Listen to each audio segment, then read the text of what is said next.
Diving ever deeper into the Blender 4.0 documentation, we are going to look at primitives. If you enjoy software educational content like this, please support the channel by liking and subscribing. Let's begin. A common primitive object type, at least in terms of Blender, is what can otherwise be thought of as a base shape. It's the earliest mesh shape you can add before making changes to it to model it to something else. We have seen how to add primitive meshes before, but again, here is how you can add them. While in Object or Edit mode, go to Add, Mesh, or pressing the keyboard shortcut, Shift+A. Of the primitive meshes you can add, you will see in this list a plane, a cube, a circle, a UV sphere, an icosphere, a cylinder, a cone, a torus, a grid, and a monkey. When any of these are added to the scene, you can adjust them with the Adjust Last Operation panel that appears over here. Here you can generate UVs, which generates a default UV unwrapping of new geometry. This will be defined in the first UV layer, which will get added if needed. And the radius or size aligned to view, location, rotation for the mesh is added. We are going to take a look at each primitive one by one in this video. We start with the plane.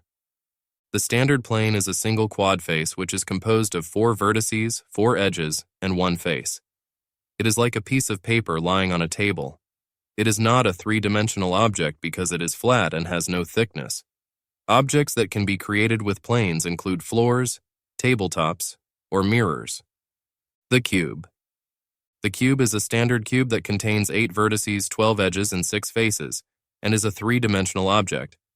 Objects that can be created out of cubes include dice, boxes, or crates. The circle.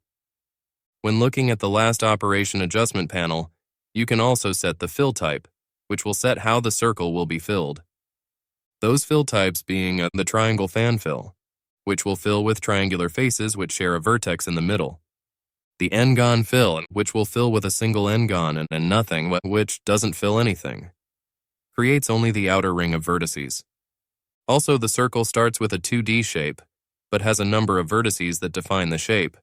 You can extrude, with the E key, with any multiple of vertices selected to bring it into the 3rd dimension. Next is the UV sphere. This is a standard UV sphere that is made out of quad faces and a triangle fan at the top and bottom. It can be used for texturing. We can adjust the number of segments here as well as the rings. Then we have an icosphere. An icosphere is a polyhedral sphere made up of triangles. Icospheres are normally used to achieve a more isotropical layout of vertices than a UV sphere. In other words, they are uniform in every direction. We can adjust the number of subdivisions in the Adjust Last Operation panel, as well as the radius. How many recursions are used to define the sphere? At level 1, the icosphere is an icosahedron, a solid with 20 equilateral triangular faces. Each increase in the number of subdivisions splits each triangular face into 4 triangles. Subdividing an icosphere raises the vertex count very quickly. Even with few iterations, 10 times creates 5,242,880 triangles. Adding such a dense mesh is a sure way to cause the program to crash. So be careful with this. Maybe you have the RAM to do this, but I certainly don't. Then a cylinder. A cylinder might not be necessary for me to explain to you what it is, but objects that can be created out of cylinders include handles or rods. In the Adjust Last Operation panel, you can define the number of vertical edges between the circles used to define the cylinder or prism, depth, which is the starting height of the cylinder, and the cap fill type. This is similar to the circle that we just saw. Then we have a cone. Some objects that can be created out of cones include spikes or pointed hats. Much like the cylinder, you can define vertices, the radii, and the base fill. Then next we have a torus. A torus is a donut-shaped primitive created by rotating a circle around an axis. The overall dimensions can be defined by 2 methods in the Adjust Last Operation panel. The first being operator presets. This torus preset settings for reuse. These presets are stored as scripts in the proper presets directory. Please see the description for where this file will be located on your operating system. It will be stored as a Python file.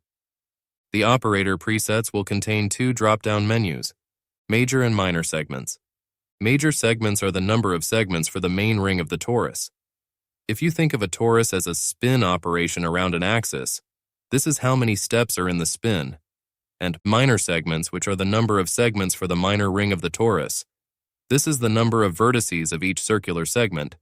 And secondly, dimensions mode. This changes the way the torus is defined. Try playing around with these to get a shape you want. There's a bit going on here, but you have seen much of this, and what it does, over this course so far. And the grid. This is just a regular quadratic grid, which is a subdivided plane. Example objects that can be created out of grids include landscapes and organic surfaces.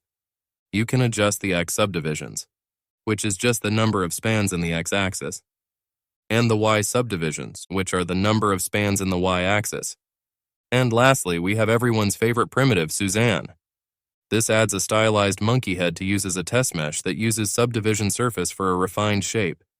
This isn't a primitive in the same vein that we have seen so far, but you'll get used to it. That's all for this video. We hope you enjoyed this intro into primitives, and thanks for sticking around. If you enjoy content like this, please be sure to like and subscribe. See you in the next video.